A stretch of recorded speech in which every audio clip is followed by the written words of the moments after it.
Hai Mandirian, apa kabar? Semoga dimanapun berada, Mandirian selalu dalam keadaan sehat dan selalu semangat ya. Mandirian pasti sering mendengar tentang whistleblowing system yang dimiliki Bank Mandiri kan? Nah, di modul ini kita akan membahas terkait whistleblowing system letter to CEO atau yang biasa kita sebut menjadi WBS LTC. Sosialisasi ini merupakan bagian dari penilaian self-assessment strategi anti-fraud. Saat melakukan sosialisasi, jangan lupa dokumentasinya ya.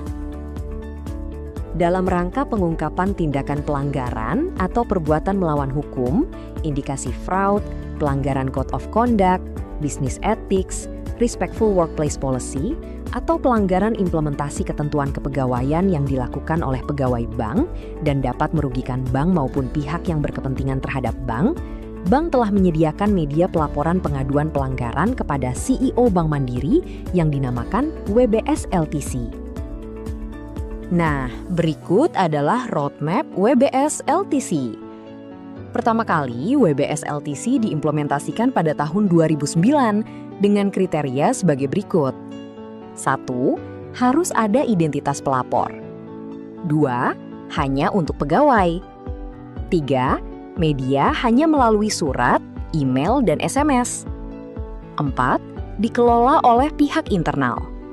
Lalu, pada tahun 2013, dilakukan penyempurnaan WBS LTC dengan hasil sebagai berikut. 1. Pelapor diperbolehkan tidak mencantumkan identitas pelapor. 2. Vendor dapat melapor. 3. Media pelaporan ditambah melalui website WBS LTC. 4. Laporan WBS LTC meliputi laporan fraud atau indikasi fraud. 5. Dikelola oleh pihak internal. Kemudian, pada tahun 2018, WBS LTC kembali disempurnakan menjadi 1. Pengelolaan WBS LTC melibatkan pihak independen. 2. Pihak pelapor berasal dari pihak internal maupun pihak eksternal. 3. Pelapor dapat mencantumkan identitas lengkap atau anonim. 4. Media pelaporan meliputi SMS, WhatsApp, email, website, dan surat. 5. Laporan WBS LTC mencakup lebih luas, meliputi laporan indikasi fraud dan atau non-fraud, termasuk masukan atau ide perbaikan proses bisnis. Lalu, pada tahun 2021 disempurnakan kembali. 1. Sesuai perjanjian kerjasama atau PKS Bank Mandiri dengan KPK tahun 2021 melalui surat Dir PKS /6/2021 tanggal 2 Maret 2021 tentang penanganan pengaduan dalam upaya pemberantasan tindak pidana korupsi yang ditandatangani oleh Direktur Kepatuhan dan SDM, maka WBS LTC Bank Mandiri telah diintegrasikan dengan WBS KPK di tahun 2022. 2. Penguatan implementasi program WBS LTC pada anggota konglomerasi keuangan. Nah, yang terakhir, pada tahun 2026 telah dilakukan penutupan media pelaporan melalui surat, sehingga saat ini media pelaporan hanya terdiri dari SMS, WhatsApp, email, dan website. Selanjutnya, kita akan membahas jenis laporan WBS LTC. Jenis-jenis laporan yang dapat dilaporkan pada WBS LTC dikategorikan menjadi dua, yaitu fraud dan non-fraud. Perilaku yang dikategorikan fraud adalah: pertama, kecurangan dalam laporan keuangan. Kedua, penipuan. Ketiga, pembocoran informasi rahasia. Keempat, penyalahgunaan aset. Kelima, korupsi.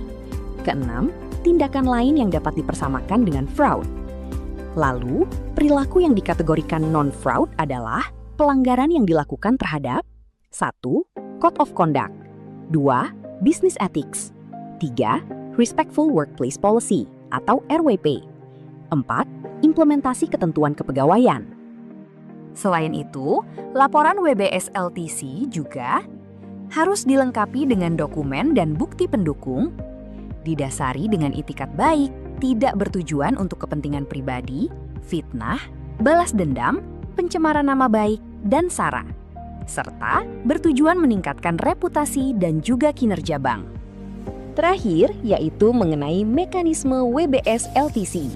Proses ini dimulai ketika pelapor menyampaikan aduannya kepada pihak independen.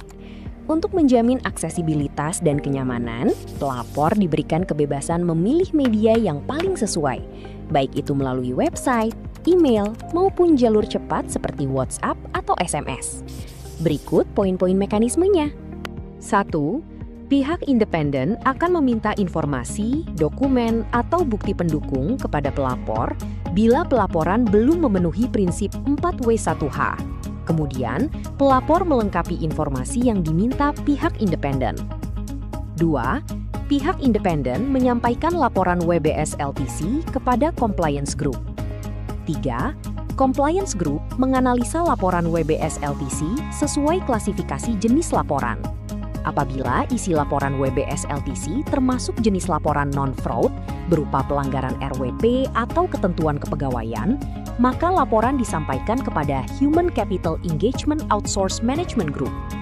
Dan apabila isi laporan WBS LTC termasuk jenis laporan fraud atau non-fraud untuk pelanggaran Code of Conduct dan Business Ethics, maka laporan tersebut disampaikan kepada Special Audit Group.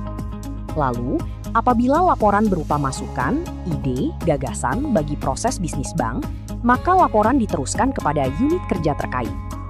4. Masing-masing unit kerja yang menindaklanjuti laporan WBS LTC menyampaikan hasil tindak lanjutnya kepada Compliance Group, selanjutnya disampaikan kepada pihak ketiga untuk diinformasikan kepada pelapor. Selesai sudah bahasan kita terkait WBS LTC. Terima kasih atas perhatiannya, dan jangan lupa untuk jaga diri, jaga mandirian, jaga Bank Mandiri. Sampai jumpa di materi selanjutnya. Dadah!